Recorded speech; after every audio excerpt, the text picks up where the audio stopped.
what I would personally do, I just got so upset because this is where we're at now in the world. You get a little blowback.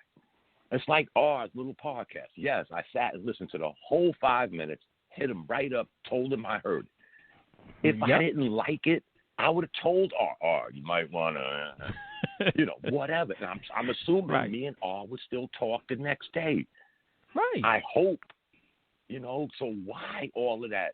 And last thing I'm going to say is all of these so-called standing up now, and I ain't going to use no names. A lot of people in the sports world want to stand up now. But where were you in 2013, 14? There's a litany, guys. We could run down names of innocent black men and some women that have been dealt harm, death by police officers long before Kaepernick took a knee. Right. And I didn't hear all of them then, guys. I'm just saying. We may do some research to see where all of them were then. I commend them for doing it now. But don't act like this shit just happened. Howard Chandler say, because he's not, miss me with that shit. Right. I didn't hear all of that. Quick, once you Go finish. ahead. I'm sorry. Go ahead, Mark. I'm done. No. You finished? Yeah, of course. Okay.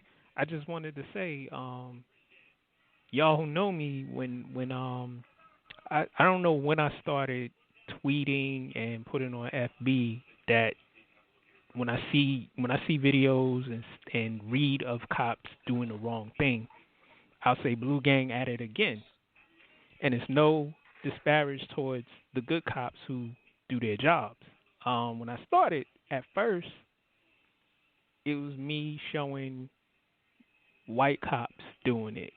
And then I was like, wait, you got to rethink this, Mac, because there are bad black cops out there, there are bad Hispanic cops out there, and bad Chinese, Asian cops out there.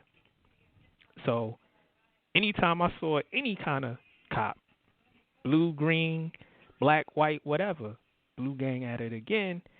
And then I started really looking at stuff, especially here in New York, because I'm in New York. We had white cops assault a Chinese man because the Chinese man couldn't speak English. And he was trying to cross the street, and the cops tried to stop him or whatever, and it resulted in the cops beating him. How does that sound? We got cops who stripped a drunk woman in Long Island, and all the cops were white, and the woman was white. They stripped her of her clothes and made her and had her walk in the cold because it was December or January. And my point is, yes, it's police brutality against blacks, but the police are unchecked. They running wild, blue, green, black, white, and it needs to stop. And that's the end of my rant. Right. Can I just say one thing, Mark? Because you made me think about how you've been saying this for so long. Mm-hmm. I have stood on the sideline and talked about Chicago for 4 or 5 years. And every time you talk about that, what do you get? Crickets. Right. Crickets. So I started thinking today, guys, and I'm going to stop. I started thinking today, are we either that insensitive, that naive, or straight up just don't give a shit? Right. Because I've been following this shit for 5 years, guys. And it struck me this week when 27 people were killed last week and 92 injured by violence with guns. 18-year-old girl blown her head off by a drive-by. Mm-hmm. And you didn't hear a word about this. I actually subscribed to the Chicago Tribune just to stay up with it. And you don't hear nothing about this, just like you heard nothing about that young guy that got shot 16 times in Chicago. I heard about it. It went away. They hid the video. They had a special election. And then all of a sudden the video reappeared. Really? I mean, we saw it the first time. How did y'all lose it if I saw it? Where did it go? I mean, I wish I'd have saved this so I could help somebody out, but I wasn't thinking that far in advance. And what year was that, guys? 2015? 2014? And this is going on all the time. And it's like I started thinking today, guys, I don't want to get winded. I started thinking, are we that insensitive? Serious. I mean, even though we don't live in Chicago. I don't live in Chicago. But when you read about this all the time, man, it's just sickening. serious, man. Right, and also Dominic, I do post when my community is doing effed up stuff too. So I keep it yin and a yang, as you would say, and I post on everything and not just keep it, one-sided. And I understand what you mean about Chicago and living here in New York City. I'll post also on a multitude of things, not just one particular subject. Right. And that's how you keep it 100, and that's how you keep these conversations going and keep it forward moving. And Chandler been waiting, so let me shut up. Yes, listen, Chandler, take the mic. Go right ahead. There's so much stuff there. I'll start with Brees. Of course, the apology was insincere. When someone shows you who they are, believe them. Yeah. Okay. The problem with what he said was, what the fuck does that got to do with George Floyd being killed? What the fuck does that have to do with unarmed black men, women, and people in the LGBTQ community being killed by police? The fuck that got to do with it? So your grandparents fought, but all the black soldiers that went over there and then came back here and were discriminated against, they didn't fight. Or the ones who were segregated against that were fighting, well, actually couldn't fight alongside them, but still fought over there in those same fucking wars. But it's about your grandparents, okay? Because your grandparents fought World War II. Those two guys. Okay, cool. So your two grandparents went over there by themselves and stopped. Your two grandparents won World War II. Good to know. I didn't know it was just two guys. I thought it was more than that, but that's just me. I'm funny that way. I thought it was more than that. The apology obviously was forced. Should he have apologized? He absolutely should have, because, again, I'll go back to what the fuck did that have to do with the price of tea in China? Okay?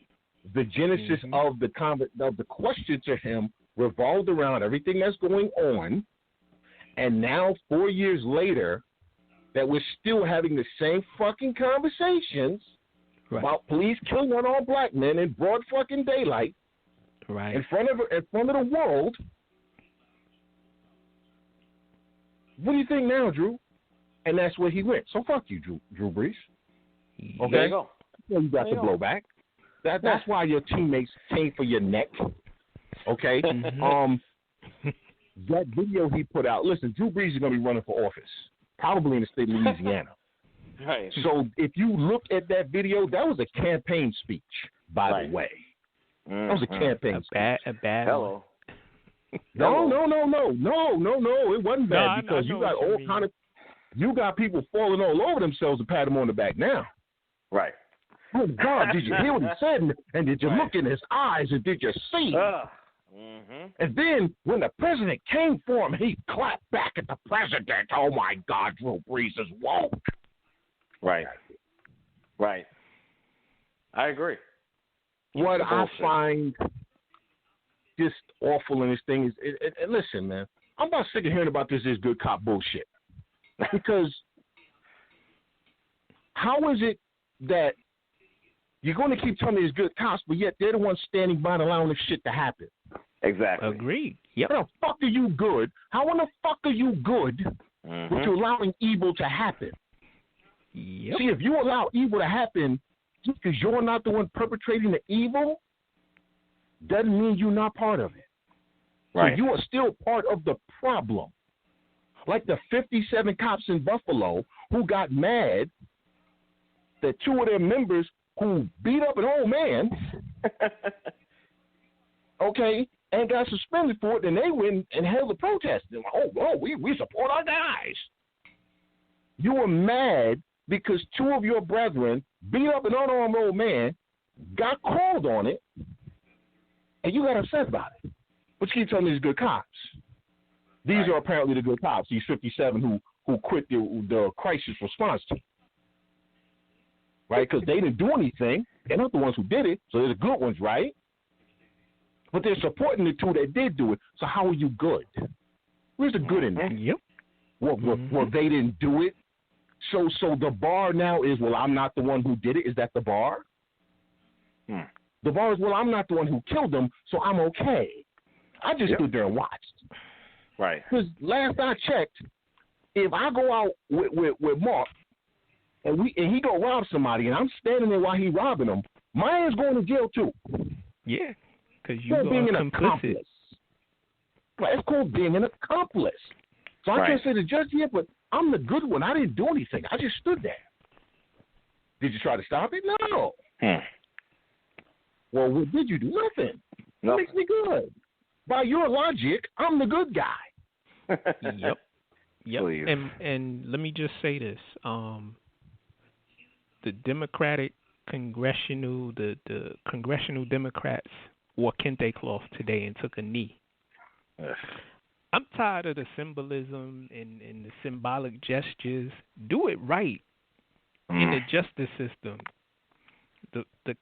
I live in New York City. There are cops with multiple police brutality incidents on their record, and the city has been sued because of them. So that's money coming out of my pocket. It's money coming out of ours pocket, and other people and the other taxpayers in New York. Right. And if you got $2 million lawsuits against that cop, he don't need to be a cop no more. Yeah. You know, I'm sick of the symbolic gestures. I don't want to see no more symbolic gestures. Yeah, well, you're going to keep seeing those. And then to get back to, let's go to Louisville, a guy whose name no one's mentioning, David McAtee. This was a gentleman who used to feed cops. Yep. He went out of his way. He had a food cart. He would feed the police. Guess who killed him? Same damn cops. Or let's go to the other black man. I forget what state it is. This is a guy who did the police bias training, who got shot by cops. By the same ones he trained, mind you. So, Drew Brees, that's what this is about. I don't give a damn. I don't want to hear about the nonsense about what about. No, I don't want to hear what about this, what about that. Because Breonna Taylor was in her bed, in her home. She was in her bed, in her home. Right. She was an EMT.